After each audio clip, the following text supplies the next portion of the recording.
আসসালামু আলাইকুম। সকাল থেকে নিয়ে দুপুর পর্যন্ত কাজ করার পর দুপুরের খাওয়া দাওয়া করে আমরা আবার বিকাল পর্যন্ত কাজ করেছি পাটের কাজ। পরদিন আমাদের এখানে হাটে কিছু পেঁয়াজ আমরা নিব, এ কারণে আগে থেকেই প্ল্যান করে রেখেছিলাম যে রাত 10টার পর পেঁয়াজগুলি আমরা চাং থেকে নামাবো, অর্থাৎ যে পেঁয়াজগুলিকে আমরা চাঙের উপরে তুলে রাখি সংরক্ষণ করার জন্য, সেখান থেকে 10 মণ পেঁয়াজ আমরা নামিয়ে আগামীকাল হাটে নেব ইনশাআল্লাহ। রাত 10টার কথা বললেও ওই টাইমে আমরা পেঁয়াজগুলি নামাতে পারিনি, তার অনেক পরে পেঁয়াজগুলিকে নামাতে হয়েছে, কারণ আমার কিছু কাজ থাকে, সেই কাজগুলি সেরে তারপর আমার এই কাজগুলি করতে হয় রাতের বেলা। সকালবেলা যেহেতু পেঁয়াজগুলিকে হাটে নিতে হবে, তাই আমরা পেঁয়াজগুলিকে নামিয়ে নেব রাতের বেলায়, যত রাতি আমাদের হোক। এর কারণ হচ্ছে আমাদের এখানে হাট মেলে একেবারে সকালবেলা ফজরের পর থেকে। আনুমানিক 10 মণের মতো পেঁয়াজ আমরা নামিয়ে নিয়েছি। এই পেঁয়াজগুলিকে বড় ফ্যানটা চালিয়ে ওই ফ্যানের বাতাসে এই পেঁয়াজের মধ্যে যে খোসাগুলি থাকে সেগুলিকে আমরা উড়িয়ে নিচ্ছিলাম। পেঁয়াজের খোসাগুলিকে আমরা সুন্দর করে উড়িয়ে নিচ্ছিলাম। এর পাশাপাশি এই পেঁয়াজের মধ্যে যাতে কোনো ধরনের নষ্ট পেঁয়াজ না যায় সেটাকেও আমরা বেছে নিচ্ছিলাম। এরপর যে পেঁয়াজগুলি সুন্দর মতো থাকবে এখানে, সেই পেঁয়াজগুলিকে আমরা বস্তাবন্দি করবো ইনশাআল্লাহ মেপে। সারাদিন কাজ করার পর মাঝে মাঝে রাত্রে বেলাও আমাদেরকে এভাবে কাজ করতে হয়, কারণ দিনের বেলা সময় স্বল্পতার কারণে এই কাজগুলি আমরা করতে পারি না। যেহেতু বাহিরের কাজগুলি করতে হয়, এর পাশাপাশি খামারের কাজগুলিও করতে হয়,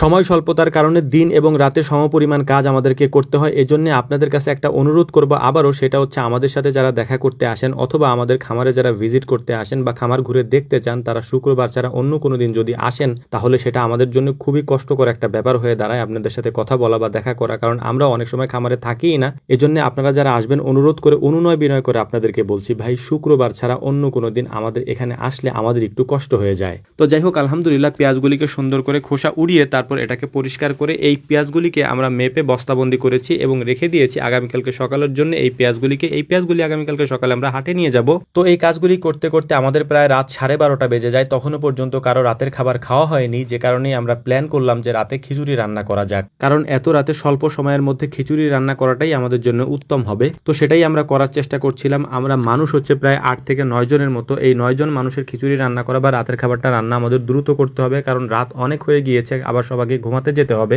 যদিও এভাবে মাঝে মাঝে আমাদেরকে রাতে কাজ করতে হয়, তাই এটা আমাদের জন্য মোটামুটি অভ্যাস হয়ে গেছে বলা যায়। তো আলহামদুলিল্লাহ দেখতে দেখতে আমাদের রান্নার কাজও এগিয়ে চলছিল। চেষ্টা করছিলাম খুব দ্রুত করার জন্য, কারণ হচ্ছে যে সবার চোখেই হচ্ছে ঘুম, বিশেষ করে আমার চোখে প্রচন্ড ঘুম। সারাদিন হচ্ছে পাটের জমিতে কাজ করে রাত প্রায় এখন 1টা বাজে, এই পর্যন্ত না ঘুমিয়ে থাকাটা আমাদের জন্য একটু কষ্টকর হয়ে যায়। এই জন্যই মূলত এই কাজগুলিকে আমরা দ্রুত করার চেষ্টা করছিলাম, যাতে কাজগুলিকে শেষ করে খাওয়া দাওয়া করে আমরা ঘুমাতে যেতে পারি। আমাদের এখানে এখন কাজের চাপ একটু বেশি। এর কারণ হচ্ছে যে আমাদের এখানে এখন পাটের সিজন, খামারের কাজের পাশাপাশি ওই কাজগুলিকেও আমাদেরকে করতে হয়। এর পাশাপাশি আমরা অনেকগুলি জমিতে এবার ধান চাষ করতেছি, কারণ অনেক বেশি খড় আমাদেরকে কিনতে হয় গরুর খামারের জন্য। এই জন্য আমরা প্ল্যান করে রেখেছিলাম যে 2 থেকে আড়াই বিঘা বা 3 বিঘা জমিতে আমরা এবার ধান চাষ করব, যাতে করে ধানের চাহিদাটাও আমরা মেটাতে পারি, এর পাশাপাশি যাতে আমরা গরুর খামারের জন্য খড়টাও পেতে পারি। তো যাই হোক, আলহামদুলিল্লাহ দেখতে দেখতে আমাদের রান্নার কাজটাও প্রায় শেষের দিকে। রাত প্রায় এখন 1টা বাজে। সবার চোখেই প্রচুর পরিমাণে ঘুম এবং এই ঘুমের মধ্যে আমাদেরকে এখানে বসে থাকতে হচ্ছে, খাওয়া দাওয়া করে তারপর ঘুমাতে যেতে হবে এবং সকালে উঠে আবারও কাজে যেতে হবে।